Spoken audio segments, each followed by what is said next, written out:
They strut around with a clipboard, make baffling decisions, and somehow still expect everything to run smoothly. I didn't get where I am today by saying Yerwig instead of thank you. British sitcoms have long understood one universal truth. The boss is often the least capable person in the room. Yes, folks, this is a big one. So, let's count down the top 10 most incompetent bosses in vintage sitcoms, from flustered fools to the blissfully unaware.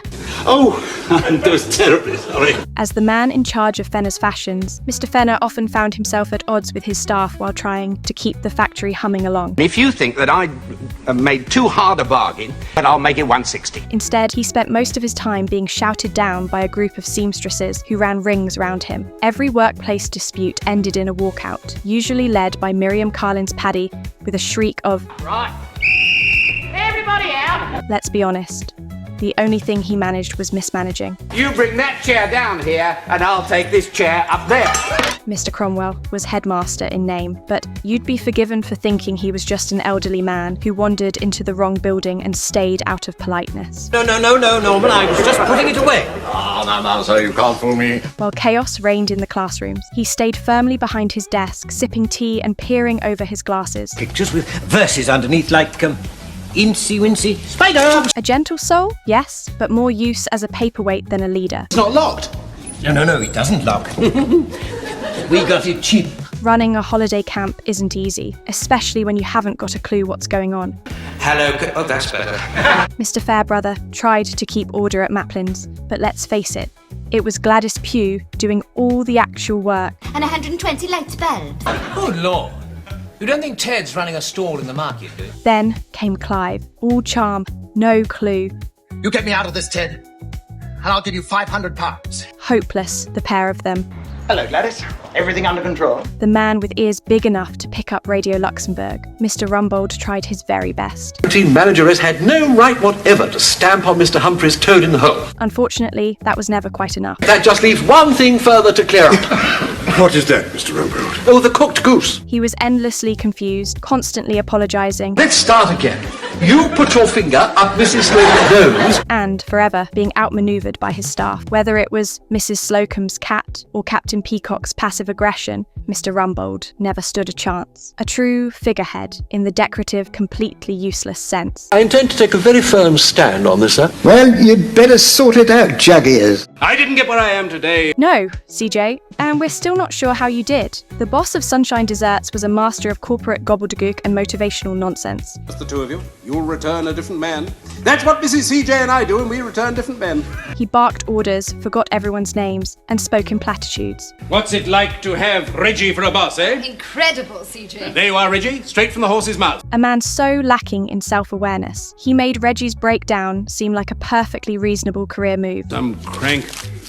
I didn't get where I am today without getting letters from cranks. Yes, he owns the shop, but let's not confuse ownership with competence. What happens if they don't like apples? That's a negative thinking, Granville. Arkwright ran his corner shop like a Dickensian money trap. Cheap goods, endless haggling. Musker, catch the cardboard before it sets. If I'm very careful, I might just repair the packet so nobody notices. And a cash register that tried to kill him every time he opened it. Oh, you big girl's blouse, give it here. He bullied Granville, shortchanged pensioners, and tried to woo Nurse Gladys with half a biscuit. Not so much a shopkeeper, more a street corner scoundrel with a till. Which turns green the moment the frats appear. That's one. Landlord, boss, and walking contradiction. Rigsby ran a crumbling bedsit where the radiators didn't work. There's water running down the walls. Don't you expect champagne? The wallpaper was mouldy. I can't help that. This happens to be a respectable house. And the only real authority figure was Vienna the cat. But that's Vienna! What have you got in the boiler? Don't you understand, Miss? I mean, I saw him last night. He was under the back wheel. He liked to think he was a moral compass, but he was clueless. Mel Rigby, it's that new bloke. Just been talking to him. He's emigrating. Prejudiced and constantly outsmarted by his tenants, but no one took him seriously, and rightly so. This isn't the Ritz, you know. Oh, you don't have to tell me that, Rigsby. You'd think the head of a prison would be firm, fair and focused, not Governor Venables.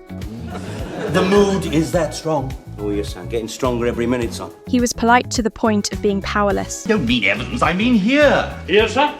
Finrod can be fatal, Mr. McCall. The kind of man who'd apologise to a burglar for interrupting him. Fletcher saw right through him and played him like a violin. They like to look them over to see that there's nothing unsuitable for the men. Oh, I see. On Brown school days. Venables couldn't manage a queue in a library, let alone a prison full of con men. What is bothering you, Fletcher? I got the feeling your four-eyed butterfly fish is suffering from a touch of Finrod. The pompous little man with the big desk and even bigger delusions. What's the meaning of this? Buzz off, Napoleon. This is my night to have the all. I'm appalled at you, Vicar. Captain Manoring saw himself as Britain's last line of defence. Harvest? Well, it's hardly a holiday, is it? That's very important work, isn't it? And, to be fair, he was. What's going on? That's no concern of yours. What we are doing is vital to the war effort. That's the worrying bit. While his platoon stumbled through drills and lost rifles in hedgerows, Manoring stood firm. Well, I suppose being the station master, he has to be in possession of all the facts. Yes, quite, yes. In a fog of self-importance. Without Sergeant Wilson covering for him, the Nazis could have just knocked politely. Hello, Wilson.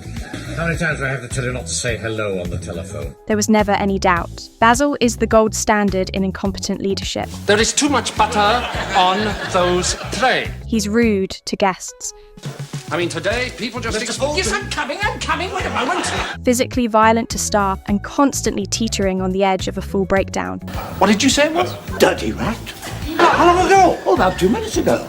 Stay there, Major. Stay there. Whether he's pretending a health inspector didn't see a rat or launching Manuel into a cupboard, Basil treats crisis like an art form. Rosewood, mahogany, teak.